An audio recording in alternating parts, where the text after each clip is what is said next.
오늘은 유부녀들이 미치고 환장하는 불륜 상대에 대해서 말씀드려 볼게요.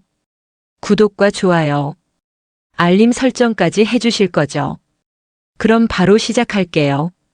기혼 남녀는 외도 상대를 주로 어디서 만날까요? 유부녀들이 쉽게 불륜에 빠지게 되는 대상은 누구일까요? 몸이 멀어지면 마음도 멀어진다는 말이 있습니다. 이는 반대로 말하자면 몸이 가까울수록 마음도 더 커지기 쉽다는 뜻을 내포하고 있죠. 이혼 전문 변호사들이 꼽는 가장 많이 불륜이 일어나는 장소는 배우자가 물리적으로 많이 머무는 공간인 경우가 많은데요. 예전부터 불륜이 가장 많이 일어난다고 손꼽히는 장소는 바로 였습니다. 가사법 전문 장도식 변호사는 사내에서 부부처럼 다정히 지내는 오피스 와이프 오피스 허즈번드 같은 관계가 불륜으로 발전되는 경우가 많다고 언급했습니다. 한 조사 결과에 따르면 여성이 불륜을 저지르는 대상은 27.9% 직장 동료라고 해요. 변호사들의 불륜 상담 중 가장 많은 1순위가 바로 직장 내 불륜이라고 하고요. 인간이 만족스럽고 지속적인 관계를 유지하기 위한 핵심은 형성입니다. 즉, 우리는 대인 관계에서 자신이 준 만큼 받으려고 해요. 그런데 직장 동료의 경우 서로 만족할 만한 형평성이 존재하면 지속적인 동료애가 생길 가능성이 높아집니다. 사람들은 대인 관계에서 자신이 무엇을 좋아하고 싫어하는지 자신을 드러낼 때 자신을 공감해주고 동조해주는 사람에게 호감도가 상승해요. 그런데 그런 사람이 매일 함께 일하는 직장 동료인 경우 강한 동료애가 생기면서 사랑이란 감정으로 발전할 수 있습니다. 그래서 직장 내 불륜이 빈번하게 발생하는 거예요. 직장 내 가십거리 주인공이 될 수 있다. 회사 내에서는 불륜만 아니라 사내 연애도 종종 이루어지는데요. 사내 연애는 누군가에게는 로망이기도 하면서 일부 사람들에게는 금기 사항이 되기도 합니다. 아무래도 같은 공간 안에서 자주 마주치고 같은 일을 하는 관계 속에서 정에 들기 쉬울 수밖에 없어요. 하지만 헤어진 이후에 계속 같은 공간에서 일을 해야 한다는 불편함을 감수해야 한다는 이유로 이를 반대하는 사람도 많은 것이 사실입니다. 그런데 생각보다 많은 사람들이 사내 연애를 한다고 해요. 국내 결혼정보회사 듀오가 미혼 남녀 275명을 대상으로 한 조사에서 응답자의 63.6% 사내 연애를 꿈꿔본 적이 있다고 답했어요. 이 중 남성은 78.8%, 여성은 48.6% 사내 연애를 꿈꿔본 적이 있다고 답해서 여성보다는 남성에게서 그 로망이 큰 것으로 나타났습니다. 이처럼 사내 연애를 원하는 사람들은 생각보다 많아요. 실제로 사내 연애 자체가 흔한 일이기도 합니다. 경제 전문 글로벌 미디어인 포브스는 성인의 60% 정도가 사내 연애를 경험해 봤다고 보도했습니다. 과반수 이상의 사람들이 이미 사내 연애를 해봤다는 거죠. 사내 연애가 더 매력적인 이유, 그렇다면 위험 부담이 있음에도 불구하고 왜 많은 산들이 사내 연애를 하게 되는 걸까요? 가장 흔한 이유는 편안함 때문입니다. 바쁜 직장인들의 경우 회사 밖에서 누군가 새롭게 만날 시간도 여유도 없을 가능성이 커요. 이때 직장 안에서 연애를 하면 물리적 거리가 가까워 만나기도 편하고 같은 분야의 일을 하기 때문에 통화하는 것이 많아 대화하기도 편하죠. 포보스 조사에 따르면 응답자의 59% 사내 연애를 하는 이유로 회사에서의 경험을 공유할 수 있다는 점을 꼽기도 씁니다. 편안하면서도 상호 발전할 수 있는 연애가 된다는 뜻이죠. 또한 회사에서 스트레스 받는 상황 속에서 상대가 어떻게 대처하는지 그의 진짜 모습을 볼 수 있다는 장점도 있고, 사내 연애를 하면 회사 생활 자체가 비교적 행복해질 수 있다는 것도 장점으로 꼽았습니다. 사내 연애가 가진 위험성. 보통 사내 연애를 반대하는 사람들의 근거는 사내 연애가 직장 생활에 악영향을 미친다는 거예요. 우선 사내 연애는 직장 내에 소문을 형성하고 동료들과의 관계에 영향을 미칠 수 있습니다. 포보스의 설문조사에 의하면 응답자의 절반이 사내 연애로 인해 직장 내에 소문이 커지는 것을 경험했다고 답했습니다. 또한 커플이나 부부 사이 다툼은 불가피한 일인데 사내 연애라는 사적인 다툼으로 인해 같은 공간에서 일하는 것이 불편해지는 경우도 종종 발생할 수 있어요. 만약 상사와 부하 직원 간의 연애라면 편해가지고 존재합니다. 이러한 경우 직장 내 소문을 부추기는 원인이 됩니다. 그럼 이런 위험 부담을 줄이고 사내 연애를 하려면 어떻게 해야 될까요? 우선 연인을 애칭으로 부르는 등의 실수를 조심하며 공개적인 장소에서 애정 표현을 하지 않도록 주의해야 합니다. 그리고 직장, 동료들과의 대화에서 자신의 연인이나 연애에 대한 이야기를 대화 소재로 삼지 않는 것이 중요해요. 포브스 조사에 의하면 응답자의 49% 사내 연애로 인해 회사가 만해진다고 답했으며 41% 공개적인 애정 표현에 불편함을 느낀다고 답했기 때문이죠. 또한 다른 직원들이 자신의 연애에 대하여 질투를 하거나 부정적인 입장을 할 수도 있다는 것을 충분히 이해할 수 있어야 합니다. 만약 헤어지게 되더라도 회사 사람들에게 전 연인에 대한 말을 아끼는 것이 소문이 커지는 것을 막을 수 있습니다. 연애하기론 못하는 이유는 아주 많습니다. 내가 속한 조직도 그 중에 하나죠. 물론 어느 곳에 있어도 연애를 잘하는 사람들도 있습니다. 하지만 대부분의 평범한 사람들은 연애를 못하는 이유가 혹시 내가 속한 조직에 있는 건 아닌지 생각해 볼 필요가 있어요. 그래서 이어서 술사 대학 심리학과의 사내 커플이 많은 회사의 특징에 대한 연구를 소개해 드리려고 합니다. 사내 커플에 관한 연구이고 아리나 캠퍼스 커플에게도 충분히 적용이 가능하니까 참고해서 봐주세요. 사내 커플이 많은 회사의 특징 1. 먼저의 연구에 따르면 회사에서 이성과 접촉할 기회가 많은 것은 사내 연애 확률을 높여주지 않는다고 해요. 그보다 훨씬 중요한 것은 바로 구성원 간의 업무 의존도 있죠. 업무 의존도는 나의 목표를 달성하기 위해 다른 구성원들에게 얼마나 많은 도움을 받아야 하는지를 의미해요. 즉, 업무 의존도가 높다는 것은 다른 구성원들과 힘을 합치고 업무를 분담해야 하는 일이 많다는 거죠. 업무 의존도가 높은 환경에서 두 사람은 자연스럽게 다양한 상호작용을 하게 됩니다.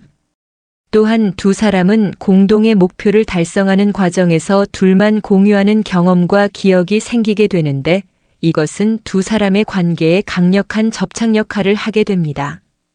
그 다음 사내 커플이 많은 회사의 특징 2번째, 물론 조직에 마음에 드는 사람이 있다고 쉽게 접근할 수 있는 건 아닙니다.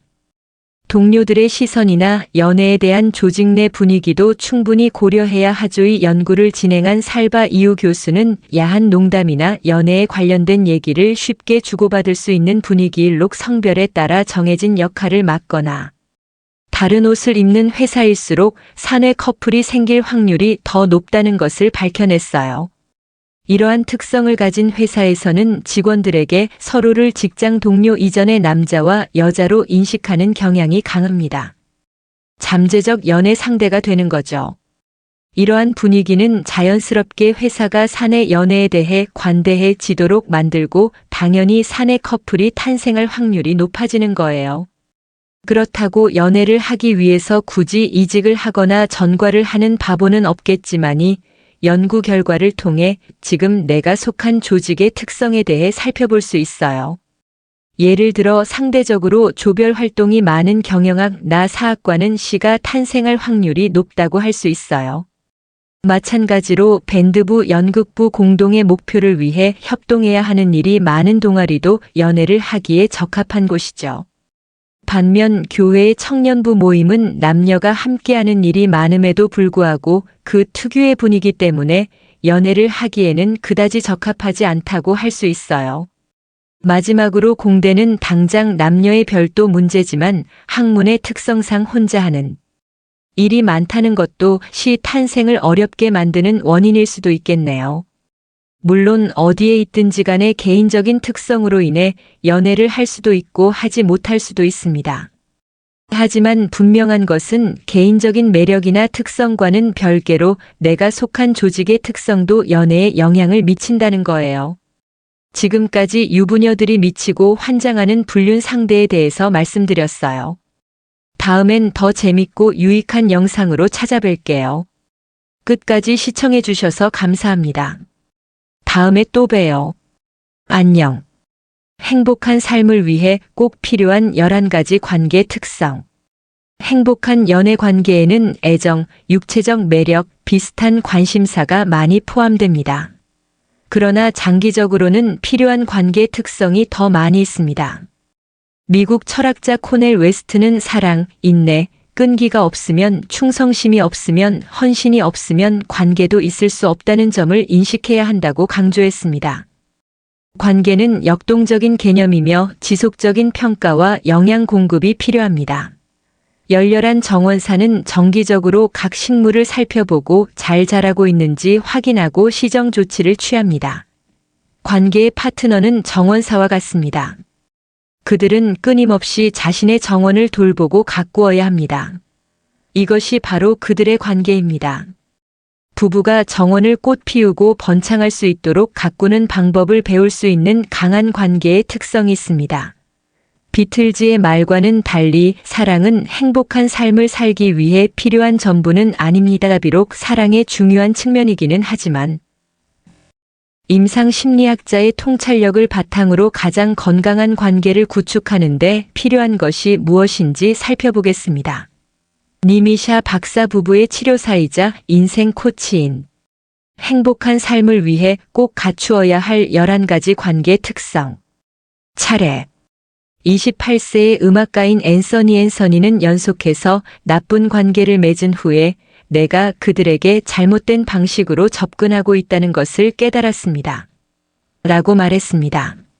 나는 무지개와 나비를 기대했고 영원한 조화와 사랑을 기대했습니다. 문제의 첫 징후가 내 관계에서 추악한 머리를 키웠을 때 나는 떠나야 할 이유를 찾았습니다. 저는 관계에 몇 가지 나쁜 특성이 있으면 모든 것이 썩어가고 더 이상 희망이 없다는 것을 의미한다고 생각했습니다. 나는 나중에 깨달았다.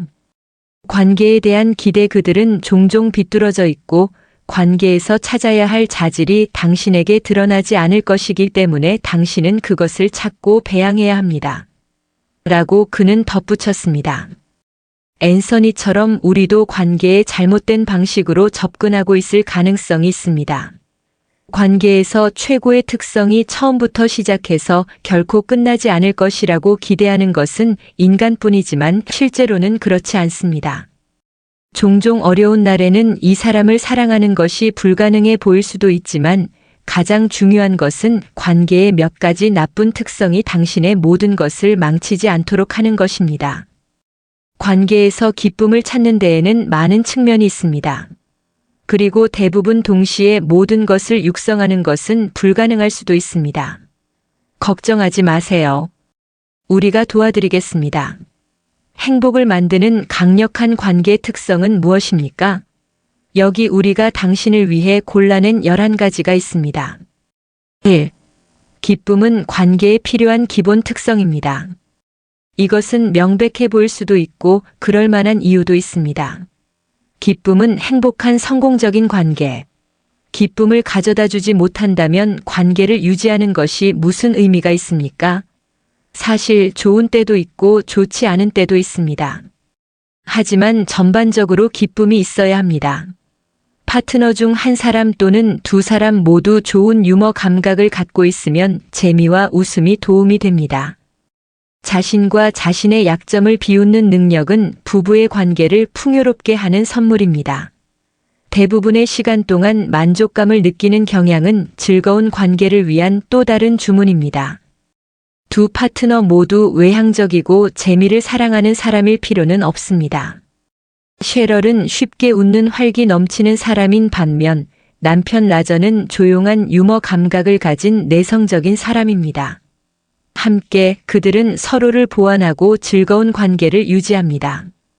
의심할 여지 없이 기쁨은 관계에서 가장 중요한 무형의 특성 중 하나입니다. 파트너가 관계에 참여하는 것을 행복하게 만들지 못한다면 관계는 무엇입니까? A. 부드러움.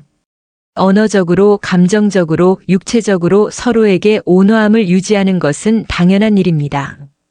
친절, 인내, 동정심은 온화함과 조화를 이룹니다. 온화한 파트너는 당신에게 안정감을 주고 당신은 그 사람과 함께 취약해질 수 있습니다. 이것은 정말로 낭만적인 몸짓. 온화함과 동정심은 또한 장기적인 관계에서 필수적인 용서 능력을 제공합니다. 독일의 신학자이자 의사인 알베르트 슈바이처 엘버트 슈와이처는 태양이 얼음을 녹이듯이 친절은 오해, 불신, 적대감을 증발시킨다고 말했습니다. 그러나 사람들은 종종 목소리를 높이거나 싸우는 것이 관계에서 나쁜 특성이라고 생각합니다. 사실 관계는 싸움, 고조된 어조, 그리고 그다지 온화하지 않은 태도 없이는 존재할 수 없습니다. 그럼에도 불구하고 이것이 그 역동성이 반드시 실패할 것이라는 의미는 아닙니다.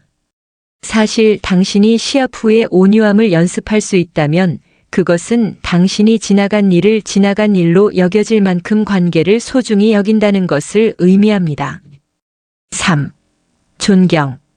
화학이 커플을 서로 끌어당기는 자석이라면 상호 존중은 둘을 하나로 묶어주는 관계 품질입니다.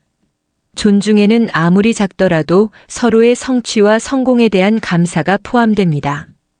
관계에서 존중심을 키우기 또한 서로의 경계를 존중합니다. 로맨스. 미란다는 남편 데이비드를 매우 사랑했지만 어쩐지 그를 존경할 수 없었습니다. 그 이유는 그는 일을 계속할 수 없었고 지저분한 사람이었고 할당된 집안일을 잊어버리는 경우가 많았기 때문입니다. 세상의 모든 사랑은 상호 존중이 부족한 관계를 구제할 수 없습니다. 강력한 관계의 모든 특성 중에서 상호 존중은 절대적으로 필수입니다. 호혜성이나 공유된 노력이 없기 때문에 어떤 역동성도 그것 없이는 살아남을 수 없습니다. 관계는 평등한 결합이어야 하며 존중이 부족하면 그런 일이 일어나지 않습니다. 4. 효과적인 의사소통은 강력한 관계의 질입니다. 파트너에게 무엇이든 이야기할 수 있나요? 싸움을 불러일으킬까봐 두려워하지 않고 마음속에 있는 것을 무엇이든 말할 수 있다고 자신있게 말할 수 있습니까? 더 중요한 것은 불만을 효과적으로 전달하고 이에 대한 효과적인 솔루션을 찾을 수 있습니까? 당신이 그렇게 할 수 있는 사람은 좋은 관계 파트너의 자질을 가지고 있습니다. 세상의 모든 것에 대해 이야기할 수 있는 사람을 찾는다면 그것은 역동성을 위해 할 수 있는 가장 좋은 일 중 하나입니다. 핵심은 원활한 의사소통 파트너가 말하는 것을 예리하고 적극적으로 듣고 있습니다. 어떤 사람들은 매우 명료합니다. 그들은 자신의 관점을 명확하게 설명할 수 있지만 잘 듣지 못합니다. 상대방의 말을 듣지 않는 사람은 이해받거나 가치 있다고 느끼지 않을 것이기 때문에 이것은 행복한 관계에 대한 분명한 장애물입니다. 듣는 것은 당신이 파트너를 배려하고 있음을 보여줍니다. 당신의 파트너가 고통을 겪고 있다면 이야기를 들어주면 그 사람의 기분이 나아지고 당신과 더 가까워지는 데 도움이 될 것입니다. 서로 명확하고 효과적이며 개방적이고 정직한 의사소통 경로를 구축하면 관계의 모든 보완적인 특성이 해결됩니다. 5. 친밀감. 정서적, 육체적 친밀감은 부부관계의 초석입니다. 그것은 불꽃을 계속 유지합니다. 정기적으로 언어적, 육체적으로 애정을 표현하는 것은 배터리를 재충전하는 것이 휴대폰에 미치는 영향과 마찬가지로 관계에도 도움이 됩니다. 친밀감을 발전시키려면 파트너의 사랑의 언어를 이해해야 합니다. 파트너가 사랑스러운 말에 반응합니까? 집안일을 도와주나요? 포옹과 키스 또는 깜짝 선물에 반응합니까? 파트너의 눈에 사랑의 빛을 가져다 주는 것이 무엇인지 알게 되면 그러한 일을 더 자주 해야 합니다. 친밀감은 관계에서 가장 중요한 무형적 특성 중 하나일 수 있습니다. 파트너와 진정으로 연결되어 있다고 느낄 때만 관계에서 모든 보완적인 특성을 확립할 수 있습니다. 미국 작가이자 동기부여 연설가인 리오 BUSCAGLIADR 러브라고도 함는 다음과 같이 말했습니다. 우리는 손길, 미소, 친절한 말, 경청하는 귀, 정직한 칭찬 또는 가장 작은 애정을 표현하는 행위, 이 모든 것에는 인생을 바꿀 수 있는 잠재력이 있습니다. 6. 감정이입. 파트너와 공감하는 능력은 미묘하지만 중요한 관계 품질입니다. 공감은 파트너의 상황과 마음의 틀에 자신을 넣을 수 있는 능력에 관한 것입니다. 이는 상대방의 관점을 이해하는 좋은 방법입니다. 공감은 사려 기품과 이해를 가져오는 관계 품질입니다. 로맨스. 파란만장한 결혼 생활에도 불구하고 레이첼과 탐을 하나로 묶어준 것은 배우자에 대한 탐의 공감적인 태도였습니다. 그녀가 화를 낼 때마다 그는 그녀의 입장이 되어 그녀의 관점에서 상황을 보려고 노력했습니다. 이로 인해 그는 냉정함을 유지할 수 있었을 뿐만 아니라 레이첼도 진정하고 이해받고 있다는 느낌을 갖게 되었습니다. 그녀는 탐의 이러한 특성을 깊이 평가하여 관계를 강화했습니다. 상황이 좋지 않을 때 파트너의 입장에서 1마일을 걷는 것이 불가능해 보일 수도 있지만 바로 그때가 바로 공감이 가장 필요한 때입니다. 좋은 관계 파트너의 가장 중요한 자질 중 하나는 당신이 어디에서 왔는지, 그리고 당신이 하는 말의 의미를 인정할 수 있는 사람입니다. 관계에 필요한 모든 자질 중에서 공감은 종종 간과되는 것입니다. 7. 믿음. 정직하지 않으면 어떤 관계도 지속될 수 없습니다. 파트너가 서로에게 정직할 때 신뢰의 유대가 형성됩니다. 한 파트너가 신체적 또는 감정적 불충실, 관계가 신뢰 위반을 극복하고 생존하기가 어렵습니다. 신뢰와 헌신은 밀접하게 연결되어 있습니다. 헌신은 신뢰를 낳고 그 반대도 마찬가지입니다. 헌신을 유지하는 것은 쉽지 않지만 행복을 위해 필수적인 관계 품질입니다. 중요한 것은 파트너에게 헌신하는 것뿐만 아니라 관계에도 헌신해야 합니다. 관계 사례의 좋은 특성은 파트너가 출장을 갔을 때 파트너를 신뢰하고 약간의 개인 공간을 요청할 때 의도를 의심하지 않는 것만큼 간단할 수 있습니다. 8. 평등. 이것은 현대 결혼 생활에서 필수적인 이상적인 관계 특성 중 하나입니다. 파트너는 서로를 동등하게 고려하고 대우해야 합니다. 한 파트너가 다른 파트너를 지배하는 건강하지 못한 권력 역학이 있어서는 안 됩니다. 평등을 통해 파트너는 금전 문제 및 집안일 공유에 대한 의견 차이를 줄일 수 있습니다. 사실 측량 발견 집안일을 공유하다 성공적인 결혼과 관련된 9가지 항목 중 중요도에서 3위를 차지했습니다. 덧붙이자면 첫째는 충실함이었고 둘째는 행복한 성관계였습니다. 상호주의의 부족은 관계의 나쁜 특성 목록에 바로 올라 있습니다. 파트너가 존중받고 있다는 느낌을 받으려면 모든 상황에서 자신의 힘을 다해 노력해야 합니다. 9. 독립. 최고의 관계 특성 중 하나는 독립성입니다. 물론 파트너가 관계에서 독립성과 상호 의존성 사이의 균형을 유지하는 것이 중요합니다. 하지만 기본적인 수준의 개인 공간은 필요합니다. 상호 의존적인 관계는 건강하지 않습니다. 파트너에 대한 높은 수준의 정서적 의존은 불행의 비결입니다. 독립의 또 다른 측면은 자신의 견해를 갖고 스스로 결정을 내릴 수 있는 자유이며 무엇보다도 자기 자신이 될 수 있는 자유입니다. 이는 타협할 수 없는 관계 품질입니다. 서로의 주머니에 사는 것은 관계 피로를 유발할 뿐입니다. 두 파트너 모두 공유 이익과 별개로 각자의 이익을 추구해야 합니다. 현대 부부 관계 각 파트너가 자기 실현적이고 독립적이도록 요구합니다. 종종 사람들은 관계에서 개인적인 공간을 찾는 것이 관계의 나쁜 특성 중 하나라고 생각하지만 개인적인 공간이 있다는 것은 당신이 개성을 유지하고 있다는 것을 의미하며 이는 당신을 독특하게 만듭니다. 귀하의 파트너가 귀하에 대해 더 많이 알수록 귀하의 역동성이 더 좋아질 것입니다. 10. 일관성. 좋은 관계 특성 중에서 일관성은 과소평가됩니다. 좋은 시절뿐 아니라 힘든 시기에도 일관된 기분과 행동을 유지하는 것은 안정적인 관계를 위해 매우 중요합니다. 변덕스러운 파트너는 다루기가 매우 어렵습니다. 끊임없는 우울함은 건강한 관계의 종말을 불러일으킬 수 있습니다.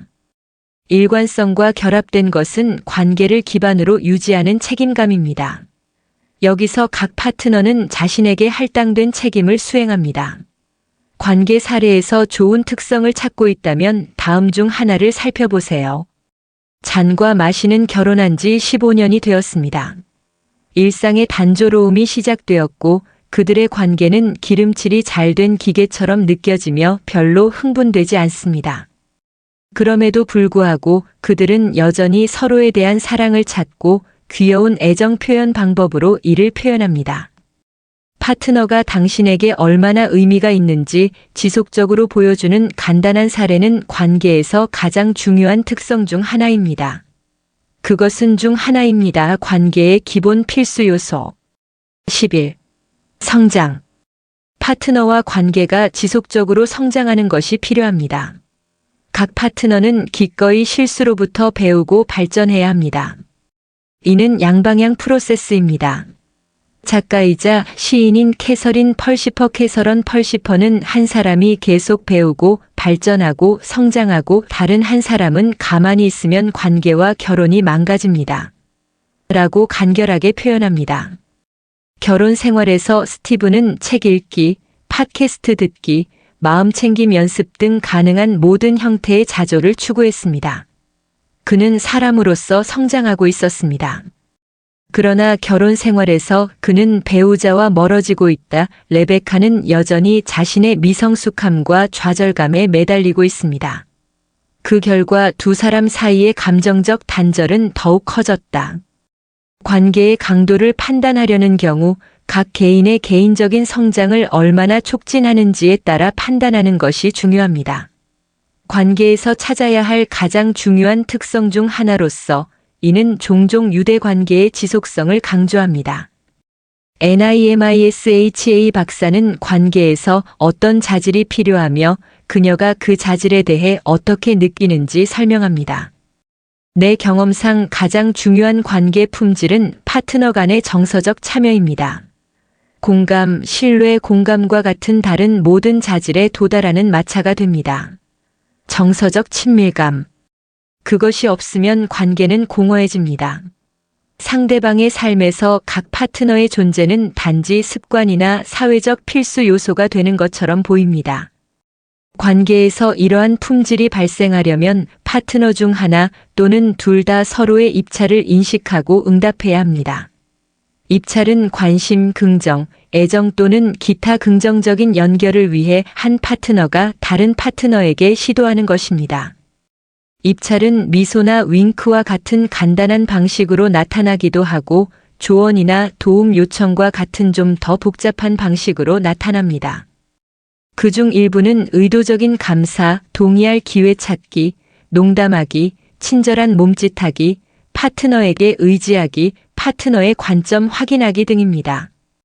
관계에 있어서 세상을 돌아가게 만드는 것은 사랑만이 아닙니다. 사랑은 다른 많은 특성으로 강화되어야 합니다. 그게 바로 좋은 관계. 그것이 힘든 시기에도 장기적으로 지속될 부부 사이의 유대감을 형성하는 데 도움이 되는 것입니다.